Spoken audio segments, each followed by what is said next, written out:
Welcome to another episode of Talking Impact. Today we have Preston Manning, former leader of the Reform Party, son of Alberta Premier Ernest Manning, policymaker, advisor to prime ministers and premiers for decades in Canada, a wealth of knowledge and history and perspective on really one thing that's so important to us as an organization, and why he's on this episode is how can we encourage every individual, every young person to develop a sense of confidence, of character, and to do something with that makes a dent in the world around them.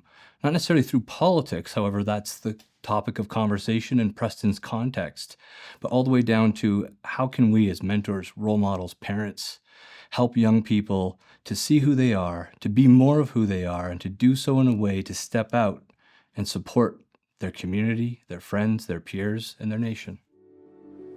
Welcome to Talking Impact, your go-to podcast for exploring the powerful connection between mental health, education, and resilient youth. Join us as we uncover insights and stories that inspire classrooms, stronger minds, brighter futures, and a lasting impact in our society.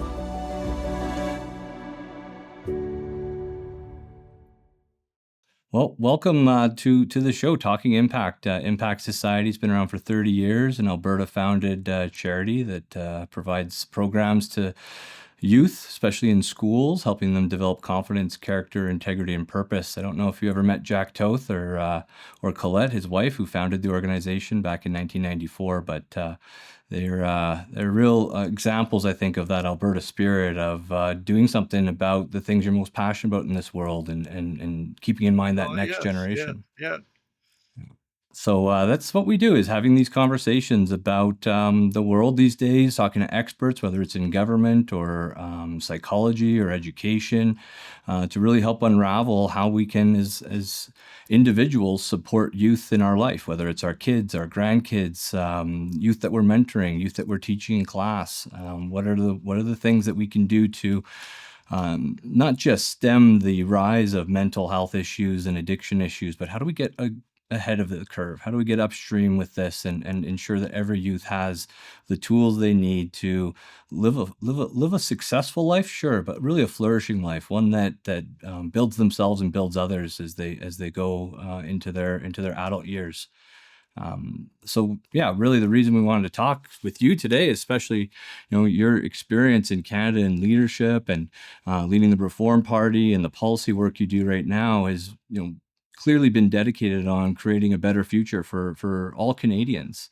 Well, knowing that we're an organization focused on youth resilience and providing them with the tools they need to have confidence, character, integrity, purpose, strong sense of self-concept, knowing who they are and what they're here to do, wanted to start at the beginning with you and your origins. I know, to open up about your upbringing, your father, Ernest, he served, yes, we know, as the Alberta's longest-running premier. But before that, he began his career as a teacher as well as a radio preacher. But growing up in a home with a dad who was an educator and a leader, what were some of the things in your environment, and from your dad or your mom as well? How did that environment, growing up like that, shape who you are, your own personal strengths early on, and equip you to be so passionate about leadership and service? Well, he spent all his years, or a large number of years, in the Alberta legislature for 33 years as basically a lawmaker. And so I learned quite a bit about lawmaking and what can and can't be achieved through laws. In the office of virtually every MLA or MP, there's usually a bookcase with the statutes of that jurisdiction, the revised statutes that goes way back, and the statutes of the current years. And on one occasion, I was looking at that bookcase, and he says, "You think these laws are dry legal documents, but behind every one of them is a story of real people and real interests and conflicts and attempts to reconcile conflicts." So I've had this conception of laws as I always look at the law, but I ask, what's the story behind it? And we used to sort of play this game where I'd pull out a statute book and go through the table of content, then point to a statute and ask what's the story behind that law. So a lot of my interaction with him was seeing him as a lawmaker. And then on the spiritual side, I don't know to what extent your viewers know the spiritual political history of Western Canada, but Please share. That's an interesting topic, regardless whether you're from faith or not. That's yes, curious. yes. Well, during the Depression, which the West was very hard hit, sort of doubly hard hit because there was the financial crisis, but in the West it was combined with a drought and there was a lot of desperation, and you had two people that ended up responding to that in different ways. In Saskatchewan, Tommy Douglas was a Baptist minister, and if you took Tommy's Bible and dropped it on the floor, it would open to the ninth chapter of Luke, the story of the Good Samaritan. The fellow was coming down the road, got beat up by a bunch of thugs, was lying there dying, and a number of important people went by and didn't help him. But this Samaritan, who wasn't even of the same race or culture, picked him up and helped him and took him to the inn and took care of him. And Tommy and a bunch of his followers basically became committed to this so-called social gospel, that the main thing about the Christian faith is relationships between people, this horizontal relationship.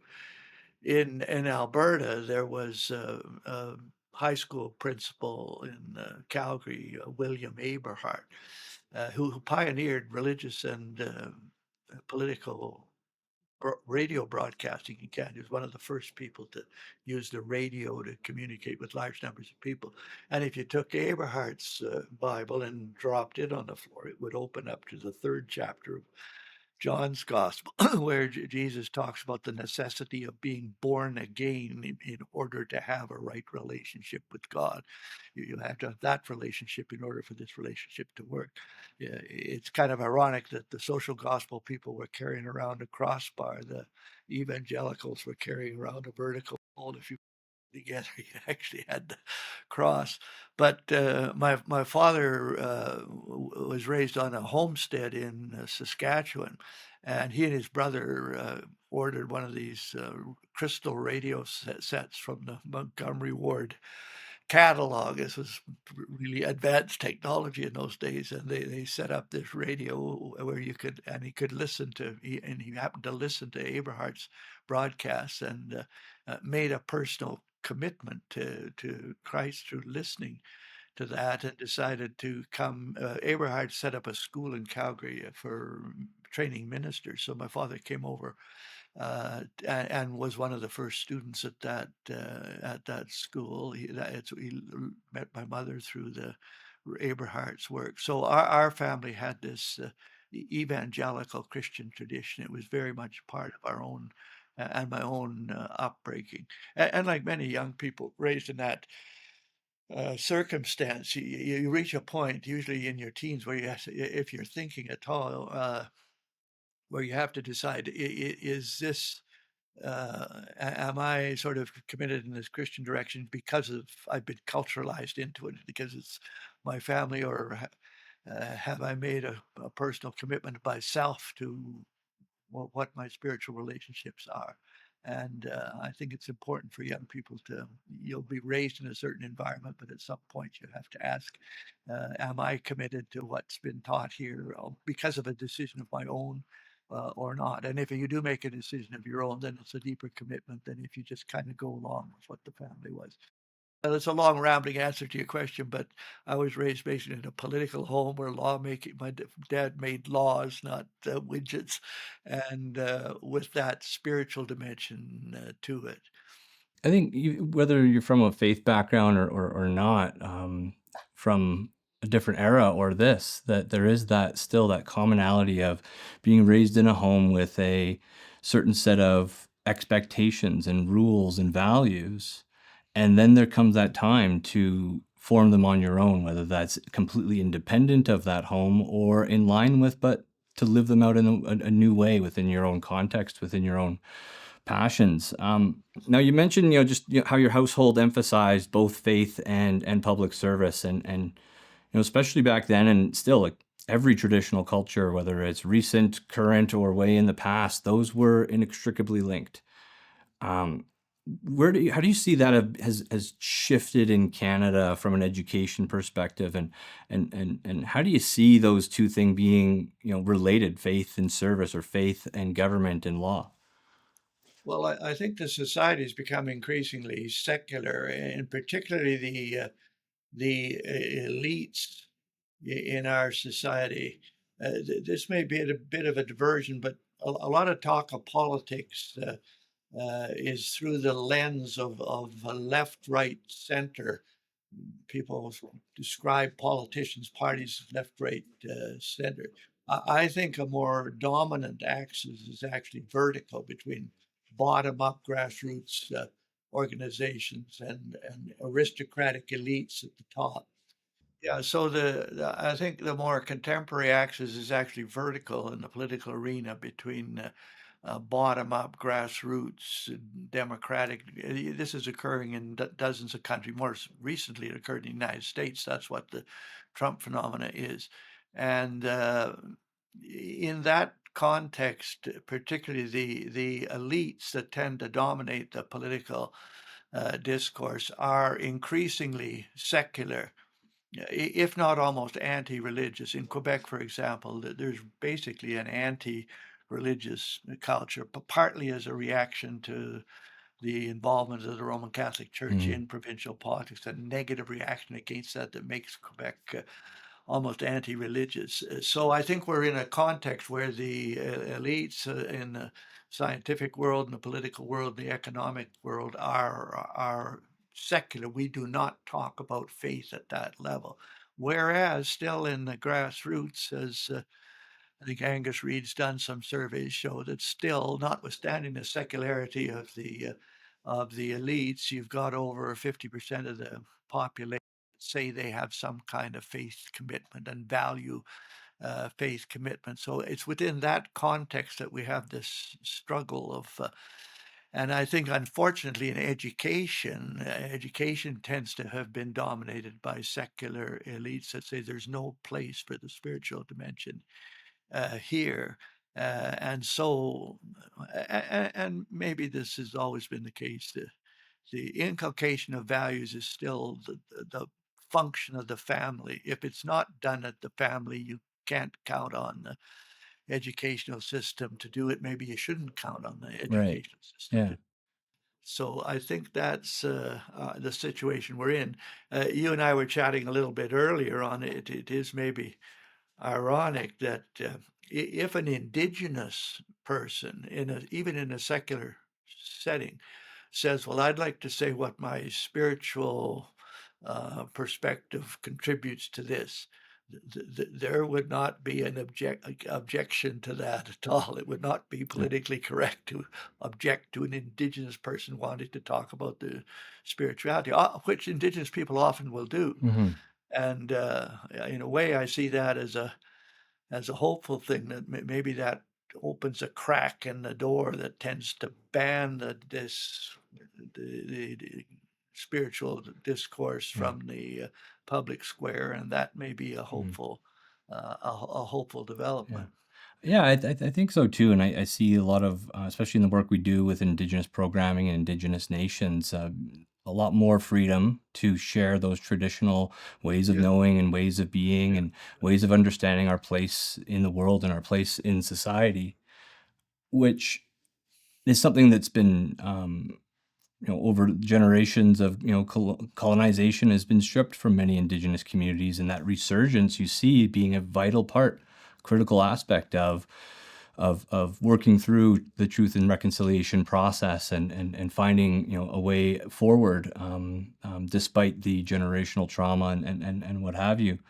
Um, when I think about, just from an education perspective, and my question is really around, if you take an agnostic perspective and just look at it as, faith and education in a pluralistic Canada where you have many different faith backgrounds, where do you see, number one, the importance and the role of having faith within the educational process for a young person, but then also how do you see that working within the context of various different viewpoints, some being completely agnostic or some being completely non-faith based, but where does faith play a Well, role in I'd education? start by if you could just get the educational system to itself be agnostic, not anti-faith, anti-spiritual. If it was just even neutral on that, if it took the position that you had just taken, look, there is such a thing as faith realities. It's important in shaping the values and the aspirations of young people in particular. But we even recognize that, and then recognize there's variations there, and so a lot of the particulars have to be developed at the family level and respected at the family level. But I think a starting point would be to remove the hostility, because in the current system, there's not as you say, an agnostic position. Well, we'll listen to this and we'll listen to that. There's virtually opposition to the spiritual dimension. And I think another aspect of this, one of the things that a lot of families and a lot of more conservative oriented people, at least I can speak more for them, have completely neglected the school board level, the local levels of government. Politically, they focus on the provincial level and focus on level, but have neglected participation in local government, which are the ones closest to the people, and school board elections. But by neglecting participation in the selection of school boards and that, you turn the system over to people that have an antagonism to the types of values that a family might put forward. And so one of the remedies to that is for more and more people to get involved in the local political processes, including the selection of school boards, because these people have a lot to do with what is in the curriculum that'll Mm. be used to teach your children. Absolutely, and that goes to the point of your book, "Do Something," and in that you list and talk about a lot of some things that people can do, and one of them is getting involved in your school board elections. In that book, you say that, "I'm an optimist who believes that the future can be better if, big if, enough people, enough of us, resolve to make it so." From your experience, Preston, what are the most important qualities in character and leadership that we should be instilling in young Canadians to help them take on that challenge to do something and get involved? Well, personally, I think you need to learn followership before you can exercise leadership. What do you mean? How, can you define followership? Yeah, well, learning to follow. Find some adult that you respect and who has some values that they can articulate, and who are exercising some kind of leadership, and adopt that person as your mentor. And this can be done. Maybe it is your own father. Maybe it is someone in your immediate family. Maybe it's an uncle. Maybe it's the father of a friend. And if you read, and a lot of kids don't want to read a lot these days, you can find these heroes in history. You can find, in my case, William Wilberforce, who used the political process to achieve the abolition Yeah. of slavery in the British Empire. It's an inspiring story, all obstacles and setbacks and problems, and this man managed to overcome. Abraham Lincoln. My heroes tend to be political, but Abraham Lincoln, faced with terrible situation of Mhm. civil war, and how he managed uh, to get through that and get in a way to ultimately to a positive conclusion. So I'm saying this, I think identifying an adult mentor is a key element in that. Uh, it's hard to learn to lead until you know how to follow, because Mm, if you are a leader and you've learned followership, you know what kind of demands you're putting on your followers as to whether they're achievable or not, or whether they're discouraging or inspiring. mhm. So kind of stop that way, yeah. Sounds to me like the like character. So these character attributes that we're looking for is, courage or perseverance or kindness even. Aren't just things that you can read the definition of, pass the test about, and be, but are more easily translated and acquired through relationship and through story. And what you just said there really struck a chord in terms of, you know, before leadership, you have to learn followership. And it's through that followership, whether following a story from history or following a mentor on a journey of life, that's where those character attributes get developed to the point where now you're not just the one living them out, but you're now passing them on. Oh, yes, yes, there's a lot of truth to that. And well, particularly, I say I keep coming back to the political arena, but one of the challenges for leadership there is not just to provide leadership in the here and now, but if you're looking ahead, how to ensure leadership for the next generation, which means identifying people within the group that are following you, and not just giving them the tools to deal with the here and now, but is there any way that they can be given the tools to lead on into the future? I and I don't want to overly emphasize the Christian perspective, but that's where I come from. But I've often used this in talking to my secular friends. I say, suppose you were back in the first century there, and you're a fisherman or a tax collector, one of the ordinary guys in that period, and this teacher person comes along and he says even a tenth of the things that Jesus of Nazareth is supposed to have said, or even if he did a tenth of the things he's reported to do. And what if you're in the crowd listening to him, and what if he pointed to you and said, you, you follow me. Like, what would you do? What would you do? And in my case, I think I would follow this guy. Yeah, yeah, and there was a whole bunch of very ordinary people that responded to that. And in the end of the day, the ones that did follow him, uh, about a year into apparently into his public ministry. At the first time, all they did was follow him around. They never said anything. They weren't called upon to do anything. He did it all. But about a year in, he rounds up a bunch of them and says, "Now I'm going to teach you to go out and make other followers. Now you're going to be recruiting." Other people to deal with, advance what I'm talking about in the future. And so there was this aspect that you're talking about, the leaders not only leading in the current situation, but is preparing other people to follow on and give good leadership in the future. And there's a book. It's an old book, and it's in rather quaint language, but it's called The Training of the 12. It's a great big long book by A.B. Bruce.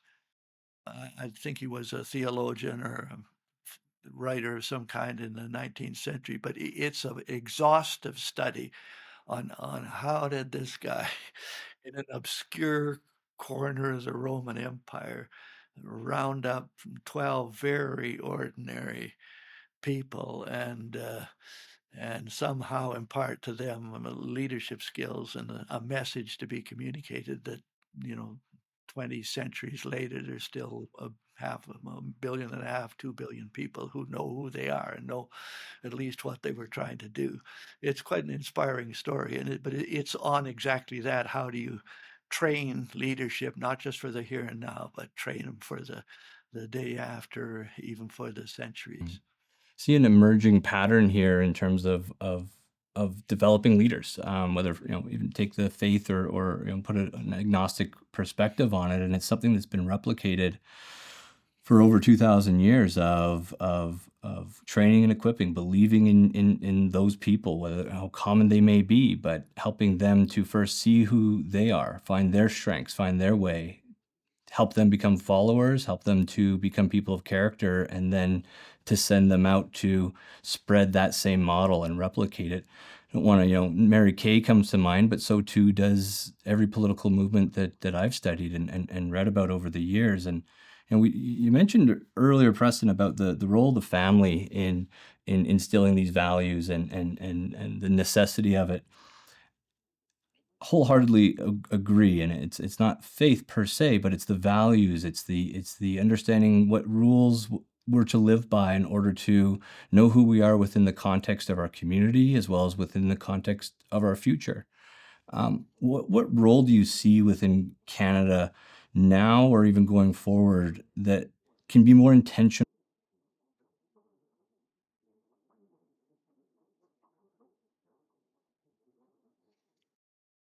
Yeah, well, that's a big question. My wife Sandra would probably be better equipped to answer that uh, question. And I have to confess that in my political adventures, a lot of the leadership in our own family, we had five children. It was Sandra provided more than 50% of it, but I guess I'd come back to the just starting with the necessity of family. I think without strong families or with fractured families or families where there's so much discord that nothing fundamental can be talked about because it'll cause a fight. I just can't think of any other institution for the inculcation of strong values than strong families. So into what are the things that are blowing families apart? What are the things that are not conducive to their strength? Some of it's economic. Maybe this gets political, but I think in this country people are overtaxed. Too much of their personal or organizational income is claimed by the government when those resources in their own hands would be better. They could pay for better education. They could pay for better tutoring. They could pay for less fracturing where you've got both mother and father have to work. I think there's economic things that can be done to facilitate stronger families, but there's behavioral and attitudinal things done that have of course, been studied by others. Think there's just the role of the social media and the ever-present cell phone, or I call it the cell phone, because it phones you and what you want to hear and what you want to see, and it shields you from, I think, other influences. So. I think those are two. I think there's things that can be done to strengthen the family economically, so it's a better unit for raising children and inculcating them. And I think thinking through this role of the technology, every technological advancement really is something that we have to have. I think some of it is destructive to the family.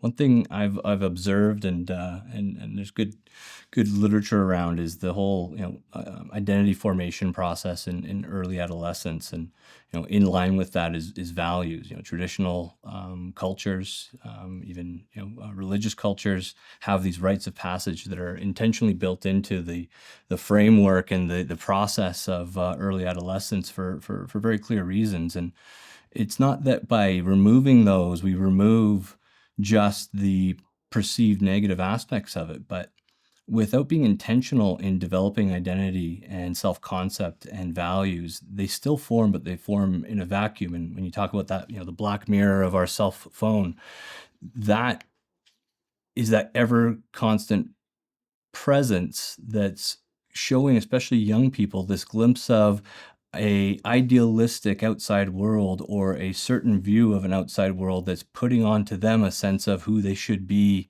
what values they should have, what identity they should pursue. And without having the parent involved and both parents involved or a community involved, how do you see that playing out in the development of not just individuals, but what knockdown effect does that have on our culture? Well, yeah, I guess I'm almost repeating myself, but I think in the absence of strong families, proper and self-sustaining identity can't get developed, or it gets warped by other influences. And I'm encouraged by the increasing number of people who are talking about the strength of the family, the formation of groups that are taking a personal interest in the educational process, who are going to the school and asking, "Can I see the curriculum for the not for the high school, for the grade two teachers?"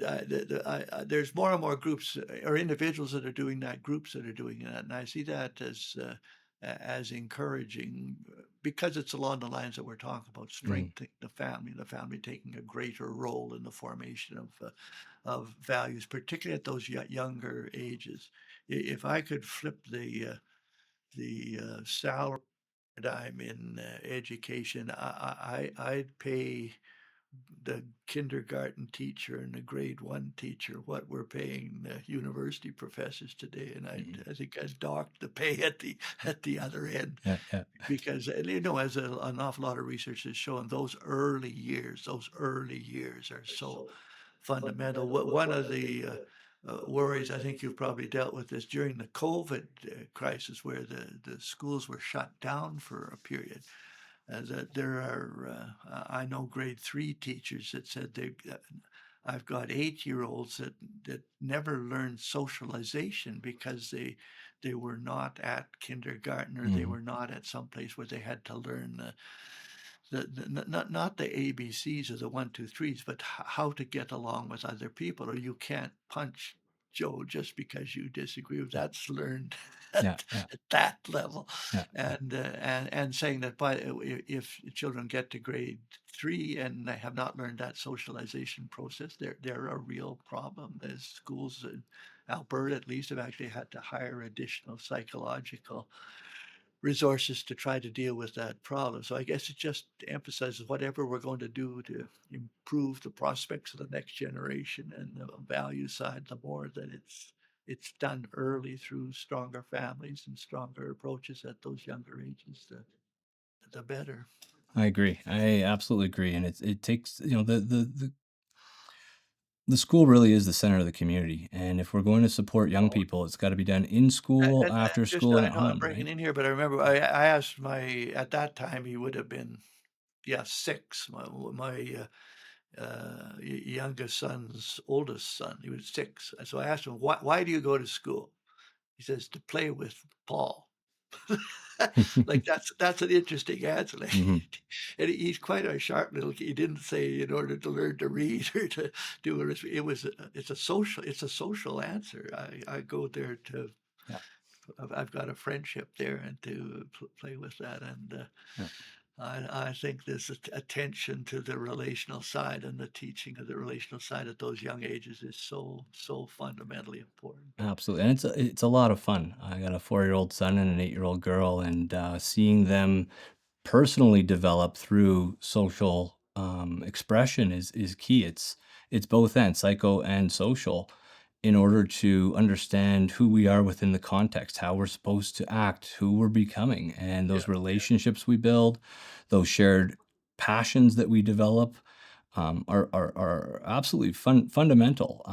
On a civic level, yeah, Preston, yeah, coming back to your book on do something, you emphasize this idea of civic education, and you say that civic education is vital for a functioning democracy. I think about the polarization we see especially in university campuses, whether it be the wars in the Middle East, the recent elections, Ukraine and Russia. We don't need to go into any of those specifically, but the amount of polarization seems to be a huge issue, and there's a lot of declining trust in institutions that I think you yourself have tried to reform, and no pun intended, but to reform them to get them back into right standing so they're performing that function. From your perspective and looking back today and looking at the future of Canada, how can we do a better job of preparing young people to be constructively engaged in this time of polarization and lack of trust? That's a big question.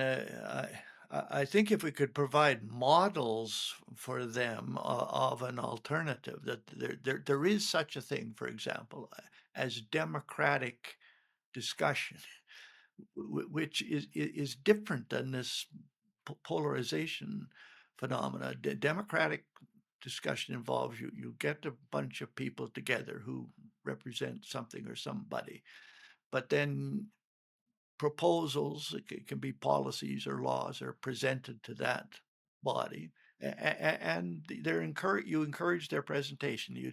You don't tell somebody you disagree with, well, we can't talk about that here. No, no, even the views you disagree with, you get to present. But if you get to present, you also have to listen. There's other views than yours, but you're going to get a hearing, a respectful hearing, but you got to listen to the alternatives. Your proposition also in a democratic thing is going to be subject to cross-examination. Now, this isn't necessarily criticism, tearing it all apart, but there are weaknesses of what you're presenting, and they have to be brought out, and cross-examination dialogue will do that. And then at the end of the day, there's going to be some kind of decision made as to whether we accept this or accept it modified in some way or reject it. And if you participate in democratic processes, you accept the judgment of the group. And if they reject your proposal, you say, well, that's fine, but I'm going to come back next year. I'm going to persuade you. It's not ultimate rejection, but that kind of that's what democratic process is supposed to be. That's what the debate in the legislature is supposed to be. That's what goes on in the House of Commons is supposed to be, but it doesn't. It doesn't. Today, it's all, like you say, fractured along polarized lines. And if I don't like your proposition, I don't even have to listen to it. I tell you, get out of the room, or I'm getting out of the room. I'm going to cancel you on my phone. And so I guess I'm rambling here, coming back to if we could provide more models of where democratic discourse occurs.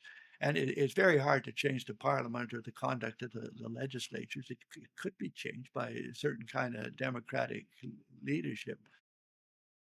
At the lower levels, this is where the importance of town councils, even school board hearings, is there not a way to, at that level, to model what the genuine democratic discourse is?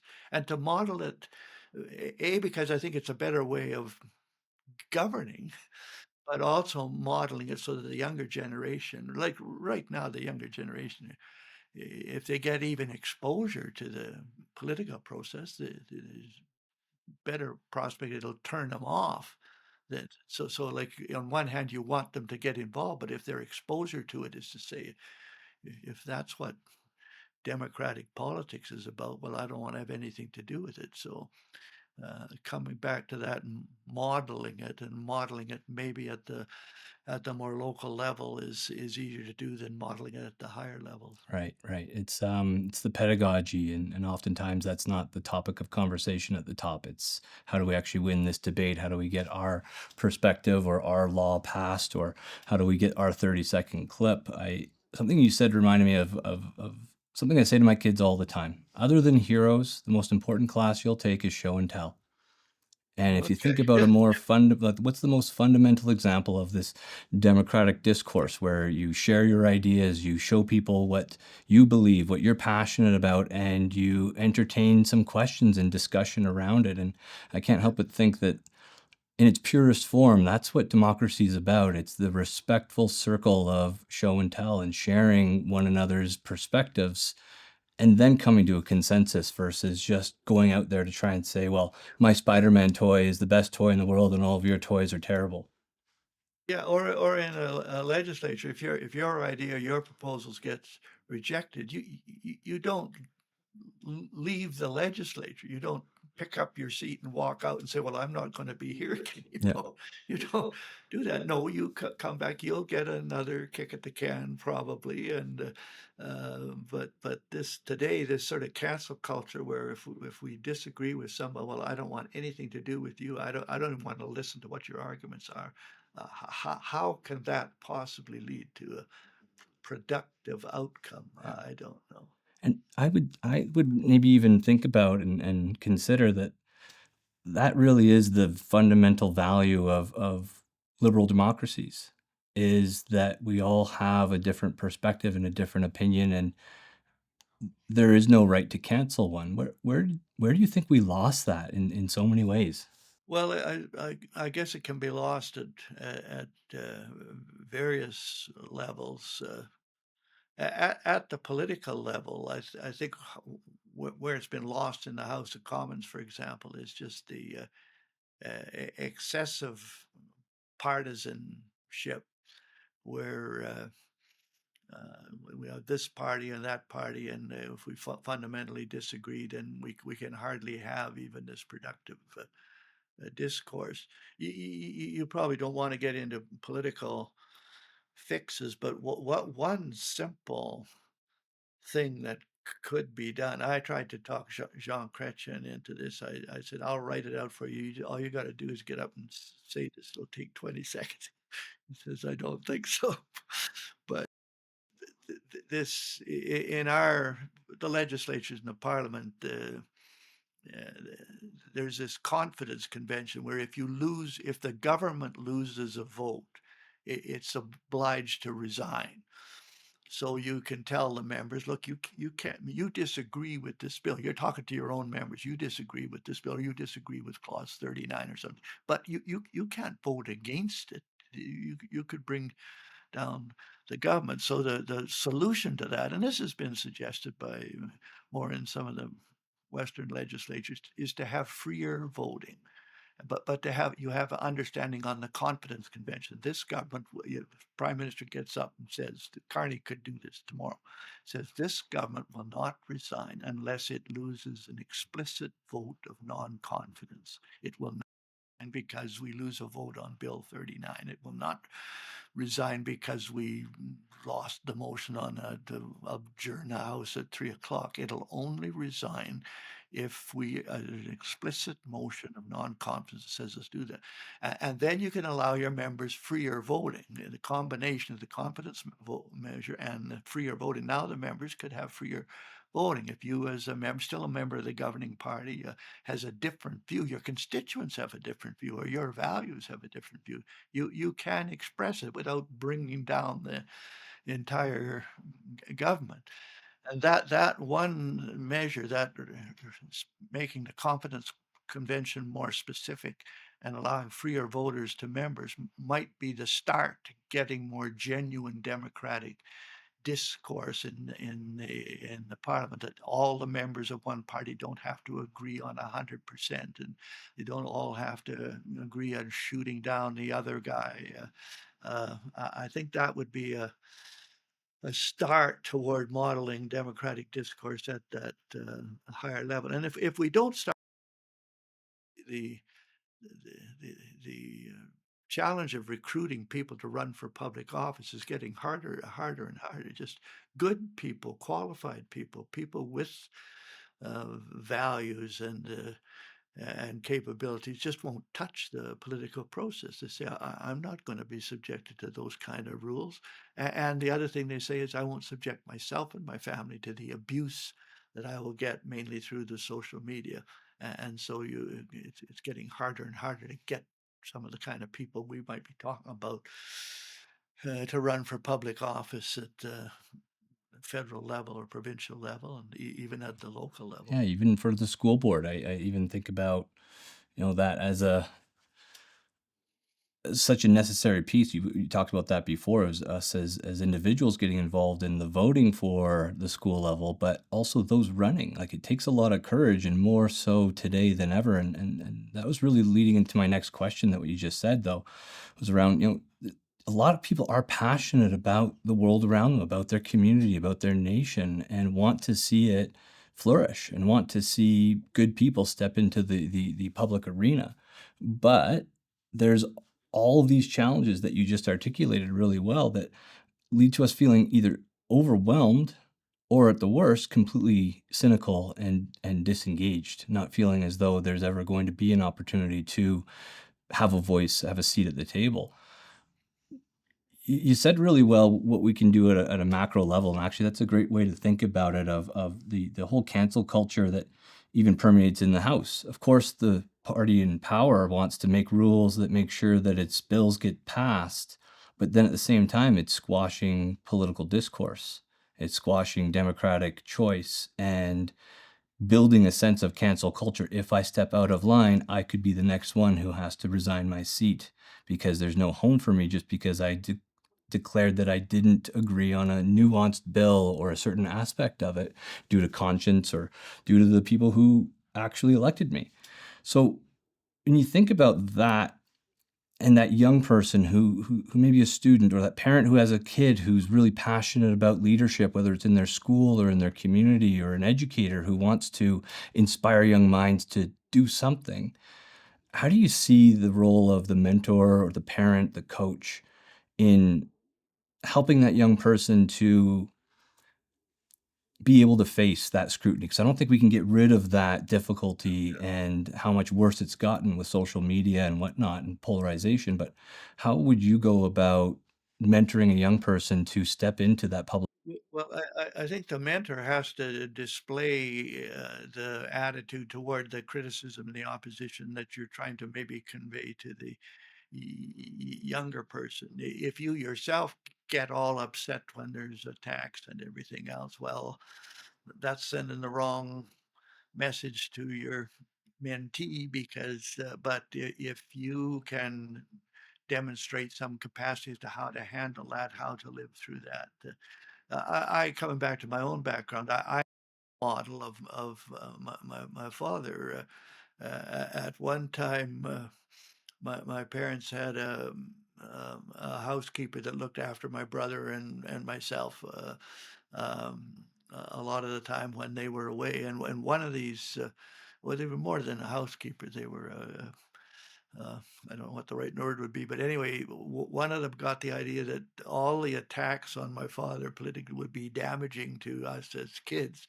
And so when the legislature was in session, she undertook to cut um, the articles out of the paper that were attacking my father. Well, when the legislature was in session, the paper looked like a piece of spaghetti, like because you if you're in the political arena, you're going to get all these kind of this is a way back in the 50s. You can imagine today what would happen. But I guess what I'm saying is I just learned through he tended to ignore most of that stuff, almost all of it, just learned to ignore it. If there was something significant in some of the criticisms, he'd pick it up, or other people would pick it up and mention it to him. But he learned to just disregard and ignore that kind of criticism. And somehow I think you have to inculcate that in someone in the political arena today, because if you are bothered by that and lie awake nights worrying about how you're going to respond to this Twitter and tweet or that Facebook attack, you're just going to be a scrambled egg as far as the process is concerned, and you're modeling the wrong thing to like the younger person watching who's going to say, well, that's the last thing I want to get involved in. So I think learning to model ignoring that there is a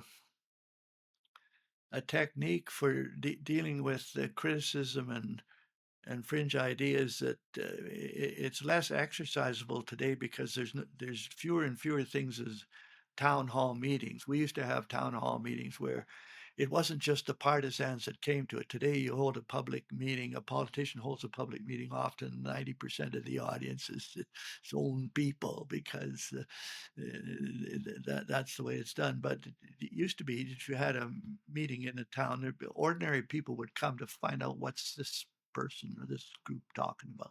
But at those meetings, and we always used to have open question periods at the end, somebody would get up with either a bizarre idea or and give a question. Today, if that happens, you've got security people that haul the guy out of the arena because we don't want the clip. But in our day, we didn't haul him out. But the way you had dealt with that is you say, if you're the speaker and you're on the platform, you'd say, now obviously our friend here is upset about whatever, and he feels very angry.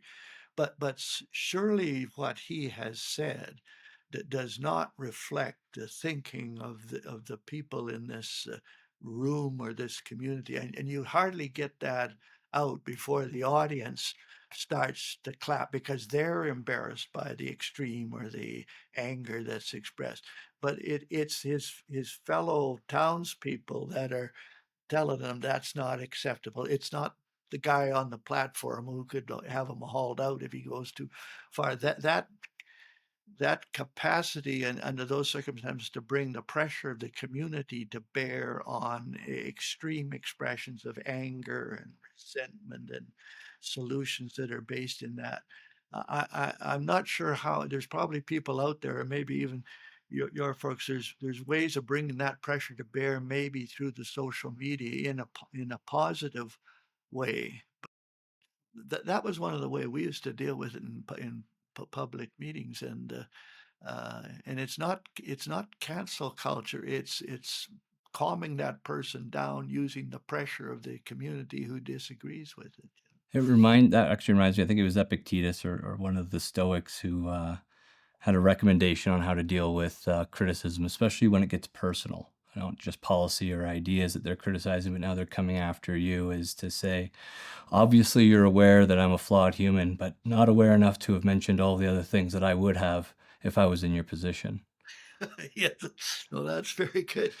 My father, well, just thinking today when we're doing this, the federal cabinet has just been sworn in yesterday, and my father attended lots of swearing ins after elections. This is at the provincial level, but he always used to say to the new member, enjoy the swearing in because the swearing out will start the next day. And so you had to be prepared for that. Yeah. And I think younger people today, like we're trying to figure out answers to some of these problems. I think some of the younger people that live in this environment, particularly in the social media environment, themselves, if you put these questions to them, and they have done some thinking and have some techniques for handling this that don't occur to me because that's not my media. But I think even if you're the mentor, you should remember you may be able to learn an awful lot from your mentee. It's not just a one-way street.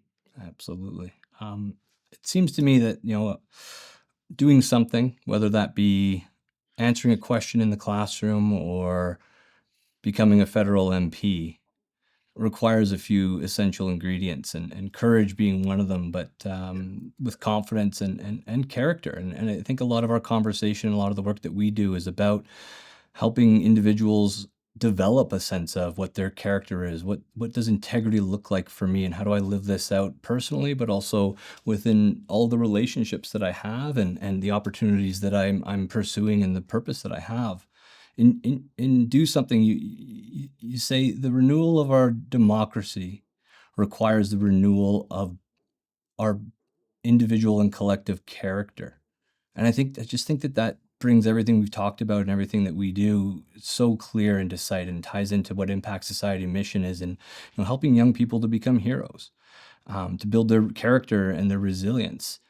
How do you see, when it comes back to character, how do you see character development leading to civic engagement? And what's the role of the government to help ensure that young people are developing a sense of character, not just a sense of what they're supposed to do or not supposed to do? I think today one of the first things from the responsibility of government, whatever level you're at, is stop doing things that might kill that. You maybe could come up with a positive list of things you can do, but today I see so much of what uh, governments themselves do and the conduct of public officials is as having a negative impact on youth developing those. If as soon as somebody sticks their head up courageously to suggest maybe there's a better way of doing this, if the authorities just come down on them like a ton of bricks, and we don't talk about that here, or that's treasonous talk, or that's socially destructive talk. Again, and we've kind of come around to this about three times. We try to think of positive things that can be done, but the starting point is stop doing things that kill the development of in youth. Conduct yourselves in a way that would be attractive to younger people to participate in the political process, not a way. I think that's one of the crucial things from the standpoint of the individual. I think courage is one of the key attributes, and encouraging younger people to be courageous in some circumstances. It's okay to be that. In fact, it's important to do that. Again, it can be mentored, but I know with some of my own grandchildren who are a number of them are now in university and that, and there's one sense in which they go to some of these classes where they disagree 50-60% with what the line that the professor is taking, but they don't say a peep. They said, I just have to get through this course. I have to tell the professor what the professor wants to hear. I don't agree with it, but that's all I do. But a couple of them has started to question that strategy and said, no, I'm going to ask the question that most of us may be thinking, but nobody wants to say it. And starting to see some of them challenge, not in a imp or anything, but you have communicated this perspective, particularly where professors are trashing the history of the country, trashing its heroes, and saying, I understand you are doing that, but I have a different perspective on Sir John A. Macdonald or on my heroes, and I think this is that I think that's actually something to be encouraged. That if your young people say, "I'm in a circumstance where I'd like to say something that's different and stand up," that you encourage them to do that and back them up if that causes problems for them. To start having more of a demonstration of courage at the whatever level or situation which it's appropriate. Yeah, and that's really, you can't, encouragement is really fundamentally it's to give courage, to provide that to another.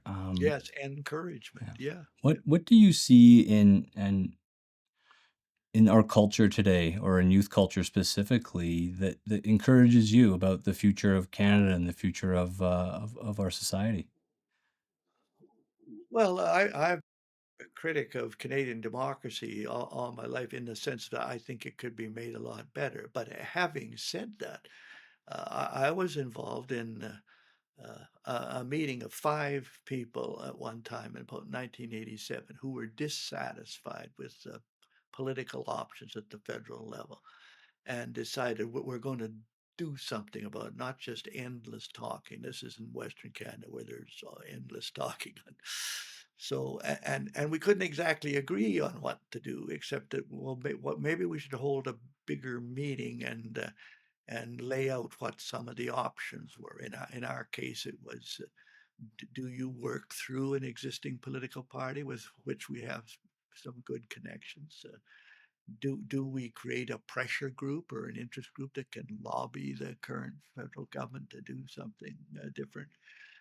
Or what about when we live in Western Canada? What about there's a third party tradition in Western Canada? You go and create political parties. The West did it from Louis Riel to the farmers' parties to the depression parties. This is part of our culture, just as soft nationalism is a part of the Quebec culture. You can So we proposed having this meeting, and we advertised it, and we got a pile of people together in Vancouver and laid out these options. And really, no one, it wasn't cooked to produce a particular outcome. We didn't know what the outcome would be. But so these options were put, and the choice was to create a new political party, which resulted in the Reform Party, and it ended up getting a bunch of seats in the Parliament. And then we decided we'd try and broaden it out by forming links with the three provincial political parties in Alberta, Manitoba, and Ontario, and it created this Canadian Alliance thing. And then this Canadian Alliance thing, when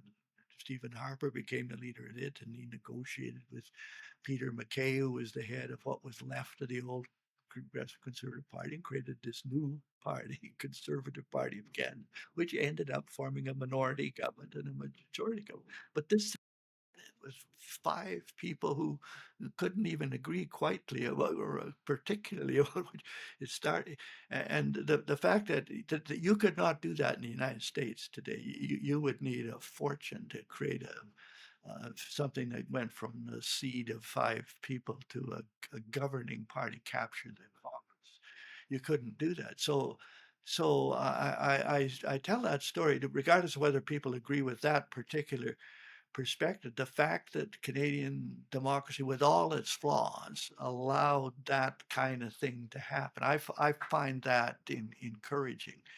And I say to people who say, "Well, there's nothing can be done," or well, there are things that can be done, and you never know when you may start very, very small. But as long as you have freedom of speech, freedom of association, freedom to convince people to vote this way than that way, there's hope. Absolutely. Love what you said there, Preston, and such a good example from your life, but simple actions. It's small groups of people. This is like our Heroes 2 program where we have 4 individuals in a classroom get together to talk about what breaks their heart about the world and to work together to do something about it in their own community. Whether that's a food drive or service at a local shelter, or one classroom, one group, they renovated their bathroom to be a low anxiety space for kids who were having panic attacks at school. And Yeah, it's yeah. that it doesn't take an army, it doesn't take a fortune. 12 is a good number, but 5 worked for you and led to a huge change in Canada. And not just kudos to you for that, but that example in and of itself to me is brings a lot of hope. Last question I'll ask for you is if you could think about the future of Canada, think about those young people, think about the young people whose parent or teacher or mentor might be listening right now. What message would you give to them as to their role in shaping the future of their lives, of their community, or even of this nation? Well, I guess one thing I'd say to him, and again, I tend to come from the political angle, that if you choose to not involve yourself in politics of your community or your country, you will be governed by those who do. And so take a hard look at those who do. And if their values do not align with yours, or you do not think they're doing as good a job as they could, if you just choose to walk away from it, you'll get more of the same, because politics is run by the people who do get involved. And so if you choose to not involve yourself in the politics of your community or your country, recognize you'll be governed by those who do.